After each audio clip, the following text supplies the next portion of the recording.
Hey CMN Lead, I'm Kristi Northup. I am the executive pastor at Saints Community Church in New Orleans. And I want to talk to you a little bit today about the key people that you need in renovating an existing building. We're not talking about building from the ground up. I've never done that, so I can't make a video about that. But I want to talk about modifying, renovating, updating an existing facility. This is something that we've done a couple times. We started with our first building. It was an 8,000 square foot building that we bought in 2015, and then we had a house that the church owned that flooded, and so we got to work with insurance and got that and changed that back into a parsonage. And then more recently, we've had about 40,000 square feet of building that we have acquired through mergers that we are in the process of renovating. You might look at me and think, wow, surely she didn't go to college for construction, and you would be right. One thing I did not learn in Bible college was how to do construction. But as a church planter, we learn what we need to learn and we do what we need to do, right? In 2015, when we bought that first building, my husband was pretty sick, had some serious bronchial issues going on. So we kind of talked it over and we were like, we don't think he should be on site, leading that. And we said, what about you? What if you do it? I was like, well, I can try. So I found out that I love construction, I love renovations, and I really believe that God is into real estate. All throughout the Old Testament, you see the land partitioned out to the Israelites, and God cares about the land. He cares about the places that we build, the places that we buy. He cares about real estate, and He cares about our buildings, and we have seen Him do the miraculous. So you might be saying to yourself, we can't pull in a whole team of people. We don't have enough money, or we don't have a big enough space, or we don't have enough people. I'm telling you, God can do miraculous things to move the right people into the right roles. Is it possible for you to do all the work yourself? It is, but I don't recommend it. It'll burn you out and it'll burn your best volunteers out. I want to recommend a few different roles that will help you get it done in a healthy way. When we bought that first building in 2015, I was working full-time at State Farm, and I would run home. I got off at 5:30, change my clothes, kiss my kids and my husband, and run to the church to be there by 6 o'clock when our volunteers got there. I coordinated the volunteers, I bought all the supplies, I picked all the colors, I cut all the checks. Consequently, we went over our budget by 50%. I'm sure you don't want to do that. If you want to avoid those kind of overages, I really encourage you to have a team of people that you work with. And it'll help save you money and it'll help save you stress. So this time around, with the building project we're doing this time, we could have easily spent about $2 million. In fact, similar facilities in our area, that's what has been spent on renovations. We are gonna have done it all in for about $400,000. That's everything from roof, a majority of the huge air conditioning units, paint, ductwork, electrical, a full visual renovation on the things that you see. We'll have done it for about $400,000. So let's talk through the key roles that you're gonna need on your team. Number one is a finance control person. So I told you last time, I was working full time, I was trying to cut the checks, I couldn't keep an eye on the financial ball. This time we have one of our campus pastors who's also the treasurer on our board. He is our finance control person because he's able to say no, say yes. We work together on saying when can we maybe schedule this for down the road, and just having multiple sets of eyes on the books has been really helpful. So number one, I encourage you to have a finance control person. Number two, you need a construction liaison.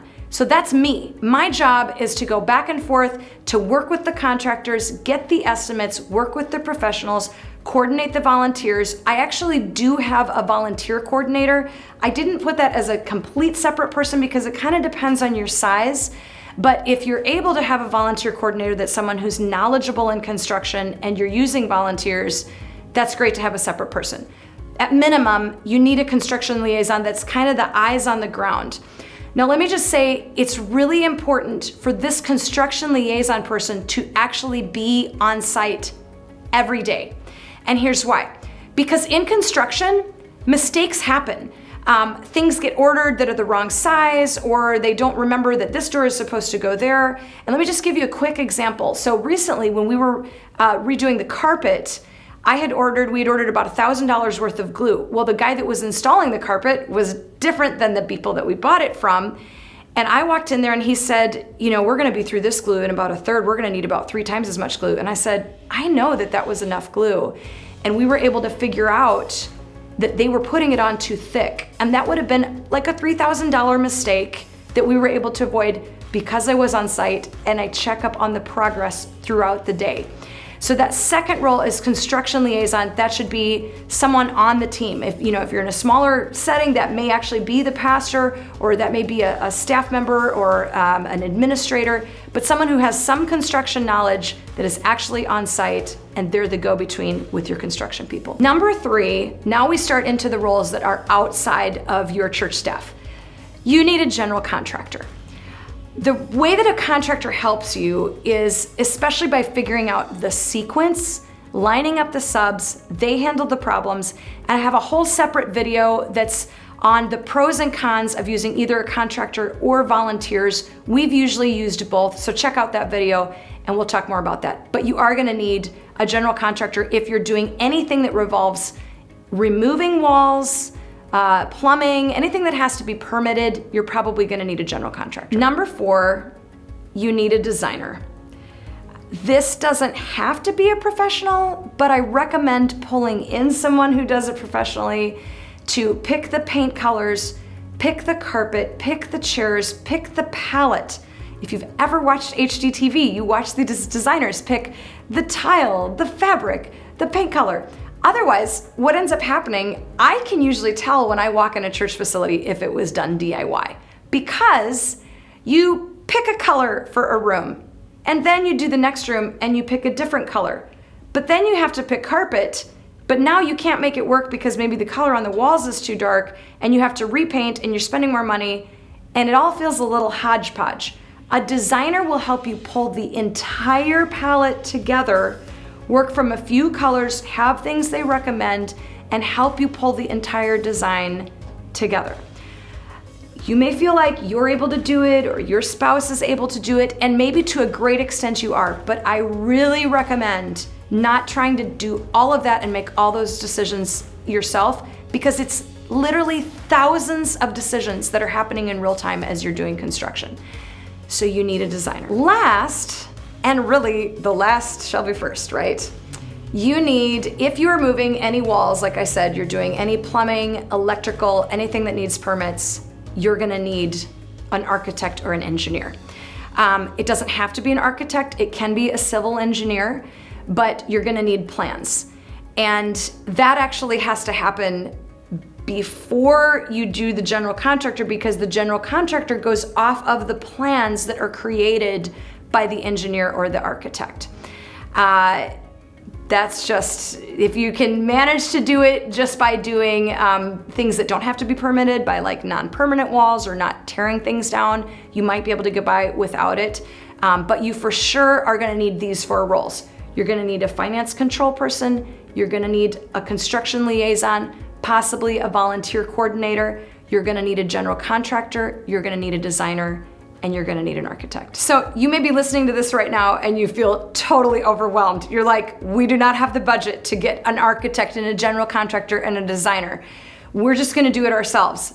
But listen, I promise you, God is gonna help you do this. He's gonna do the miraculous for you. I just wanna share a couple little testimonies of how God has put these pieces together for us. So when someone had this conversation with me where they were telling me, you're gonna need all these different roles, and I said, Lord, we don't have it to hire an architect.